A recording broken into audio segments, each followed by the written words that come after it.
ആദ്യം ഇനാഗ്രേഷന് വിളിക്കുന്നത് എന്നെ തന്നെയാണ്. അതിൽ ഭയങ്കര സന്തോഷം. Thank you. കിച്ചുവിന്റെ ആദ്യ ഉദ്ഘാടനമാണ് അല്ലേ? അതെ ഇനി വെച്ചത് കേട്ടോ. എല്ലാത്തിന്റെ ഒരു തുടക്കം ഇവരാണ്. ആദ്യം ഒരു ഫോട്ടോഷൂട്ട്. കിച്ചുവിനെ മലയാളികളായ എല്ലാവർക്കും അറിയാവുന്ന കാര്യമാണ്. എനിക്ക് ശരിക്കും ഇവനടുത്തൊരു കൊല്ലം സുധിച്ചേട്ടൻ മരിച്ചതിന് ശേഷം എനിക്ക് ഞാൻ മഴവില്ലിന്റെ മറ്റേ ഫ്ലവേഴ്സിന്റെ അല്ലെ സ്റ്റാർ മാജിക്കിന്റെ ഫ്ലോറിലല്ലേ വന്നത്. അപ്പോഴാണ് കുറച്ച് വലുതായ കിച്ചുവിനെ നമ്മൾ കാണുന്നത്.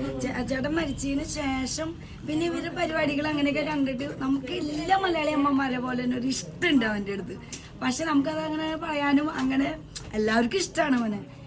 പിന്നെ നമ്മളിങ്ങനെ നോക്കുമ്പോൾ ഞങ്ങൾ എല്ലാ കൊല്ലം നമ്മുടെ ഒരു ചാനൽ ഫോട്ടോഷൂട്ടും കാര്യങ്ങളൊക്കെ ചെയ്യാറുണ്ട്.